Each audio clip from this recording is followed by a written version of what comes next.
Okay, just some things you might want to know about bow fishing. You don't really need a retriever, and this system is set up for something that's completely different to normal river bow fishing. Australia does not allow anything except the taking of carp in a few places, mainly only South Australia. They have talked about putting legislation in allowing the taking of carp in New South Wales waters, but it certainly doesn't sound like there'll ever be any trout fishing or fishing for anything else.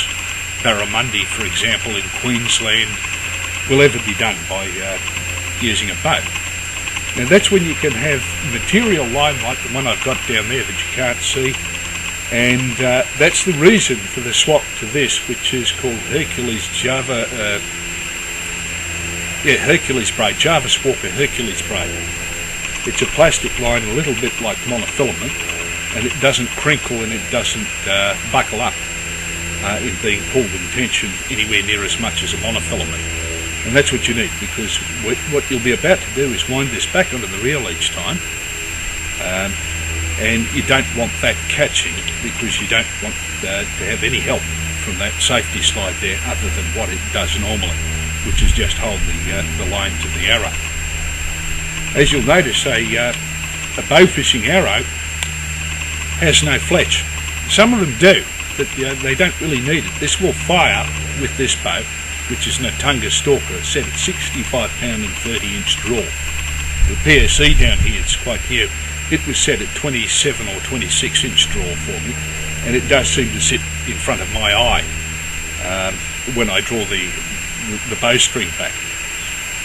Now, that's very important, because you want to be able to draw the bow and still have the back of the arrow sitting nearly in front of your eye, so that you can aim well. This one has a 30-inch draw to get 65 pound, and unfortunately the sight that is on it that's far off to the left over the top of the arrow when they're sitting together. That is over to the left, so that it's always pointing out at an angle when I draw it and am ready to fire. Now, the good point about the Java Squawker is there's no drag on an ordinary mudcat reel. This with a 50-foot line that's a material line, that only costs about $40 in Australia. And like I say, it's all in salt water because of Australian legislation. They're stuck in something like the feudal system of Britain, in which every fish in every river is owned by the king. So that there's very limited ability to go fishing. You will notice too there is an attachment, sorry to jump to it, but there is an attachment on the front of this mudcat reel that I made myself. It's just a set of clamps made of plastic that have been sticky taped with heavy duty tape into the face of the wheel, and that is for applying the line into the middle of it. Because what the tendency is for the slider to do when you point that down is to pull more line out, right? And that really needs to be set shorter. Okay? You need to set it back down here somewhere, because when you fire, you don't want the line falling by. You don't want the slider pulling the line behind the reel. So you need to set that up like that, and then you have that. So that way, when you're firing at a fish, you can draw, and there's no problem with wind or anything else in that falling behind. Now that's a very old problem, that if you use the normal line, it falls behind when you lift it up like that, because this is a 65 pound bow. The other bow down there is 70 pound. The other bow down there is 70 pound, and that's the trouble with it. That there is a quantity of physical difficulty in drawing them if you're not particularly strong, or if they're simply the wrong draw length, because they are a bit uncomfortable. Now, this is just using a normal archery arrow rest. It's one piece, and normally those are flipped up. It's got a spring on it, pulls down, but that's all been lent down and tuned into place. All that point is it's no great need, because the AMS safety slide has to stay in front. It's kept in front by this, so that it won't catch. It won't catch inside on the sight there, the pin sight. The pin sight I prefer to any other type of sight, and that's the if and but of these ones. So mudcat reel is really all you need for rock bow fishing. That's what this is all about. In rock bow fishing, the problem is having to get 50 metres distance with a flat trajectory. So you stand 5 metres up on a rock or a rock ledge above the ocean, you can then see through the glare of the water and identify fish. It's also good to keep small binoculars. That's the purpose of that type of point. Now the real trick in all of that happens to be that that's nice and cheap. The Atunga stalk is nice and cheap if you really can't get yourself something with the right draw length. As you can see, the stud at the back does fit onto this bow very nicely. On the PSC, not so much. The Spider there has a knee that points out and touches the back of this. It just has enough room for it on the stud when it's screwed in for the mudcat reel. But you don't need a retriever.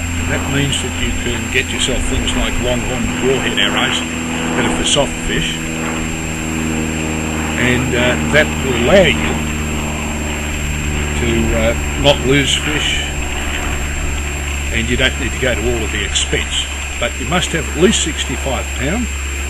The problem will be aiming and eyeing it in very, very carefully, so that you can fire accurately. This at least fires accurately because it doesn't kick the arrow around.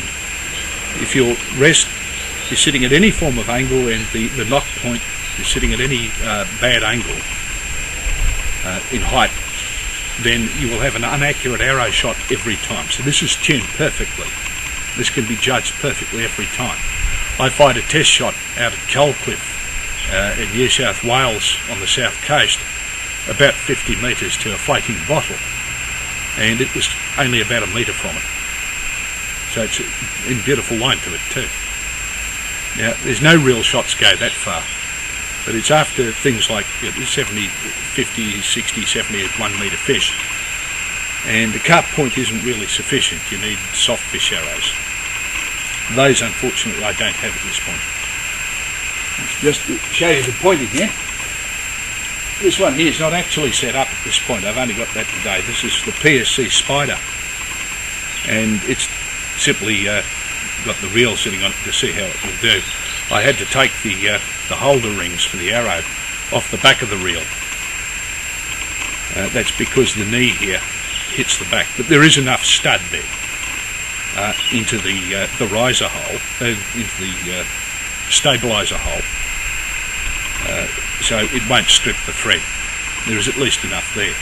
It's a very real problem that occurs, because many bows have a knee now that sticks right out the front like that, and you'll need to go to a hardware store and get a stud that's about close on 1 foot long, or 3/4 of a foot long, just to get past the knee on other models, on the more modern models of compound bow. Now this has been nicely set up. This was sent as or bought as 29-inch draw, but it does have an inner module marking which has been changed. It's not the slider version, and it's set in the shortest possible one, which is about 26 or 27-inch draw, which means I can get the string to sit in front of my eye. It's not actually set up at this point, and the arrow rest is a bit bunken. So see how my finger is just under my eye? That's how beautifully that's set up. So well done from PSC and Arts Connection over there in the United States when they sent that. That's a very